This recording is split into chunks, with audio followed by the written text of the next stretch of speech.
Assalamualaikum warahmatullahi wabarakatuh. Perkenalkan, saya Khairul Juansyah selaku moderator dari kelompok 2. Di sini kami akan mempresentasikan hasil artikel kami yang berjudul Peran Kebijakan Moneter dalam Mendorong Pembangunan Ekonomi. Sebelum itu, ini ada beberapa anggota kelompok kami, yaitu yang terdiri dari saya sendiri, yaitu Khairul Juansyah, ada Minati Fitriana Harahap, Elsyadwi Damayanti, Rizkia Nur Sapitri, Zulfa Salsabila, Taqiyuddin Aladi Masaki Ahnaf, Novia Syafitri, dan juga yang terakhir Aksa Fauzan. Langsung saja kita masuk ke latar belakang masalah. Ketidakstabilan ekonomi makro masih menjadi tantangan besar bagi negara kita, yaitu negara Indonesia. Ditandai dengan inflasi yang tinggi, nilai tukar rupiah yang sangat rentan, dan juga perlambatan pertumbuhan. Sebagai negara dengan ekonomi terbuka, gejolak global seperti kenaikan harga energi atau kebijakan moneter negara maju cepat berdampak pada perekonomian domestik. Dalam kondisi ini, peran Bank Indonesia sangat penting melalui kebijakan moneter yang cukup pengaturan suku bunga acuan, cadangan wajib minimum, operasi pasar terbuka, dan juga kebijakan makroprudensial untuk menjaga stabilitas harga dan nilai tukar. Namun, efektivitas kebijakan ini menghadapi tantangan seperti ketergantungan pada ekspor komoditas, lemahnya koordinasi fiskal, rendahnya inklusi keuangan, serta tekanan eksternal. Selain itu, meskipun secara teori kebijakan moneter dapat mendorong pertumbuhan, dampaknya di lapangan sering tertahan oleh lemahnya penyaluran kredit, sektor informal yang besar, dan kehati-hatian perbankan. Oleh karena itu, stabilitas pasar keuangan dan respon kebijakan yang adaptif menjadi kunci agar kebijakan moneter benar-benar mampu mendukung pembangunan ekonomi di Indonesia. Selanjutnya, di sini saya akan memaparkan tujuan-tujuan dari penelitian yang kami lakukan. Yang pertama di sini yaitu menganalisis peran kebijakan moneter dalam mendorong pertumbuhan dan juga stabilitas ekonomi. Yang dimana melalui analisis ini kami ingin melihat sejauh mana kebijakan moneter dapat mempengaruhi kondisi makroekonomi secara keseluruhan, khususnya dalam hal menjaga kestabilitasan harga dan juga mendorong pertumbuhan yang berkelanjutan. Lalu yang kedua yaitu mengidentifikasikan instrumen kebijakan moneter yang paling efektif dalam mendukung pembangunan ekonomi, yang dimana instrumennya ini seperti suku bunga, operasi pasar, dan juga cadangan wajib minimum yang akan dianalisis untuk menentukan mana yang paling berdampak positif terhadap pembangunan. Lalu yang ketiga yaitu menilai dampak jangka panjang serta jangka pendek dari kebijakan moneter terhadap indikator pembangunan ekonomi seperti inflasi, investasi, dan juga lapangan kerja, yang dimana dengan pendekatan ini kami ingin menggambarkan tidak hanya dampak langsung dari kebijakan tetapi juga efek keberlanjutan yang akan ditimbulkan.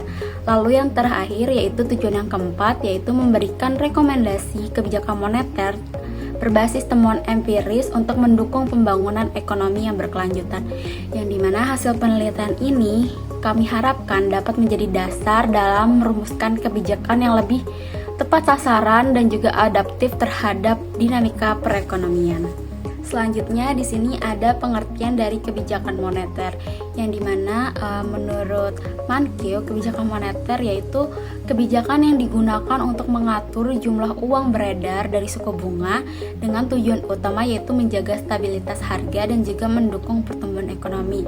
Sementara itu dari Bank Indonesia sendiri itu menyatakan bahwa kebijakan moneter yaitu langkah-langkah yang ditempuh untuk mencapai dan memelihara kestabilan nilai rupiah. Jadi berdasarkan dua pandangan tersebut dapat disimpulkan bahwa kebijakan moneter itu upaya bank sentral dalam mengendalikan uang beredar, suku bunga, dan juga kredit guna menjaga stabilitas ekonomi dan juga mendorong pembangunan nasional. Peran strategis kebijakan moneter. Kebijakan moneter berperan menjaga inflasi tetap rendah dan stabil. Inflasi yang terkendali menjaga daya beli masyarakat dan menciptakan kepastian usaha bagi investor. Selain itu, pengaturan nilai tukar dan likuiditas juga membantu menjaga stabilitas sistem keuangan dan memperkuat iklim investasi. Beberapa instrumen utama yang digunakan Bank Indonesia adalah yang pertama suku bunga acuan, itu mengatur biaya pinjaman dan mendorong konsumsi atau investasi. Yang kedua, cadangan wajib minimum atau GWM, mengontrol likuiditas perbankan. Yang ketiga ada operasi pasar terbuka menjaga kestabilan pasar uang. Dan terakhir, kebijakan makro prudensial itu menjamin stabilitas sistem keuangan secara keseluruhan. Selanjutnya ada kebijakan moneter yang memiliki dampak langsung terhadap konsumsi dan juga investasi. Dengan adanya penurunan suku bunga oleh Bank Indonesia, menjadikan biaya pinjaman lebih rendah, sehingga kredit konsumsi seperti kredit kendaraan atau kredit rumah menjadi lebih terjangkau. Hal ini mendorong rumah tangga untuk meningkatkan pengeluarannya yang pada akhirnya itu meningkatkan permintaan barang dan jasa di pasar. Dengan meningkatnya konsumsi, aktivitas ekonomi juga menjadi terdorong, memberikan kontribusi terhadap pertumbuhan ekonomi nasional. Dalam kondisi tertentu seperti masa pandemi, pelonggaran moneter juga berperan dalam menjaga daya beli masyarakat agar tidak turun secara drastis. Di sisi lain, investasi juga itu mendapatkan dorongan positif dari kebijakan moneter yang akomodatif. Ketika suku bunga rendah, perusahaan lebih tertarik mengambil pinjaman untuk mengembangkan usaha, membeli barang modal, ataupun membiayai proyek-proyek baru. Hal ini meningkatkan kapasitas produksi nasional dan mendorong inovasi. Dalam jangka panjang, peningkatan investasi tersebut akan memperkuat pertumbuhan ekonomi yang berkelanjutan serta menciptakan lapangan kerja. Meskipun begitu, efektivitas dorongan ini sangat bergantung pada kondisi sistem keuangan. Apabila sektor perbankan tidak menyalurkan kredit secara aktif, maka akan ada pelonggaran moneter sehingga tidak optimal dalam meningkatkan konsumsi dan investasi. Selanjutnya ada dampak terhadap nilai tukar dan ekspor, di mana kebijakan moneter juga mempengaruhi nilai tukar rupiah. Jika nilai tukar dijaga tetap kompetitif, maka produk dalam negeri lebih murah di pasar internasional, sehingga ekspor meningkat. Hal ini memperkuat neraca pembayaran dan mendukung ketersediaan devisa untuk pembangunan nasional. Selanjutnya itu ada tantangan dalam implementasi, di mana beberapa tantangan yang dihadapi dalam penerapan kebijakan moneter di Indonesia antara lain, yang pertama itu tekanan global yang membuat arus modal tak stabil. Kemudian yang kedua itu ketidaksinkronan dengan kebijakan fiskal pemerintah. Yang ketiga itu rendahnya inklusi keuangan di wilayah terpencil. Yang keempat, adaptasi terhadap perkembangan digitalisasi dan fintech. Dan yang terakhir, ancaman terhadap independensi bank sentral. Selama pandemi COVID-19, perekonomian Indonesia mengalami tekanan yang cukup berat. Untuk merespon kondisi ini, Bank Indonesia mengambil langkah dengan menurunkan suku bunga dan membeli surat berharga negara. Tujuan dari langkah ini adalah untuk menambah likuiditas di sistem keuangan. Dengan kata lain, menyediakan lebih banyak uang di pasar. Harapannya, masyarakat tetap bisa mendapatkan kredit dan tetap melakukan konsumsi, sehingga dampak kontraksi ekonomi tidak semakin dalam. Yang menarik, kebijakan moneter ini dikombinasikan dengan stimulus fiskal dari pemerintah. Artinya, Bank Indonesia dan pemerintah bekerja sama secara sinergis untuk menjaga perekonomian tetap stabil. Ini menunjukkan bahwa kerjasama antar kebijakan itu sangat penting, apalagi dalam situasi krisis.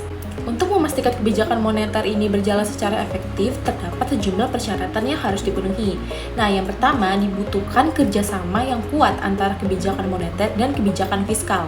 Sinergi antara keduanya ini tuh sangat penting agar arah kebijakan ekonomi nasional dapat sejalan dengan yang diharapkan dan saling memperkuat.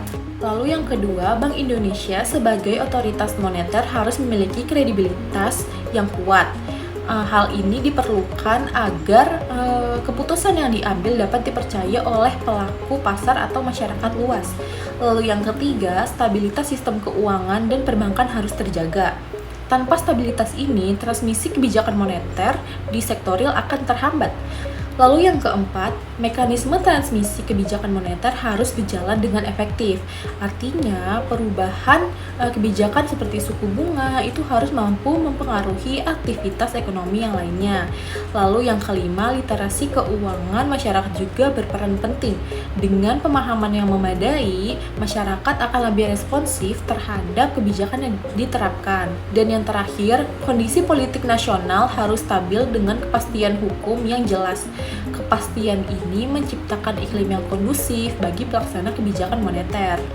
Selanjutnya ada kesimpulan, yang dimana kebijakan moneter merupakan instrumen penting untuk menjaga stabilitas makroekonomi dan mendorong pembangunan ekonomi yang berkelanjutan. Keberhasilannya bergantung pada sinergi lintas sektor, stabilitas sistem keuangan, serta kemampuan beradaptasi terhadap dinamika global dan teknologi keuangan. Lalu selanjutnya ada beberapa rekomendasi kebijakan untuk mengatasi moneter dalam pembangunan ekonomi. Yang pertama itu ada memperkuat koordinasi antar kebijakan. Nah, koordinasi antar kebijakan moneter oleh Bank Indonesia atau lebih disingkat BI dan Piksal oleh pemerintah sangat penting agar arah kebijakan tidak saling bertentangan. Contohnya, jika Bank Indonesia menaikkan suku bunga untuk menahan inflasi, sementara pemerintah secara bersamaan meningkatkan belanja besar-besaran, maka dampaknya ini terhadap inflasi dan pertumbuhan bisa tidak saling optimal atau bahkan saling meniadakan.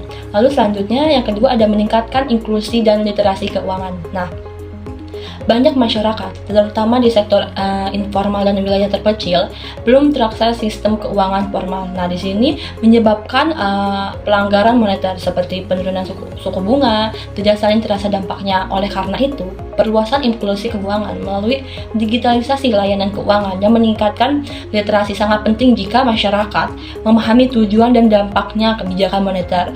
Mereka akan lebih responsif, misalnya dengan memanfaatkan kredit atau bunga turun untuk memperluas usaha. Lalu yang ketiga ada jaga independensi bank sentral. Nah, independensi Bank Indonesia sangat penting agar arah kebijakan tetap objektif, berbasis data dan tidak saling dipengaruhi tekanan politik jangka pendek. Nah, jika bank sentral ditekan untuk tidak menaikkan suku bunga menjelang pemilu demi menjaga popularitas pemerintah, bisa terjadi hiperinflasi atau melamahnya nilai tukar dalam jangka panjang. Nah, independensi ini juga penting karena kredibilitas BI dalam mengelola ekspektasi pelaku pasar dan investor. Contohnya, kredibilitas BI dalam menstabilisasikan inflasi pasca pandemi diperoleh karena keputusan moneter yang konsisten, tidak terinfluensi politis. Lalu yang keempat ada adaptasi terhadap digitalisasi. Nah,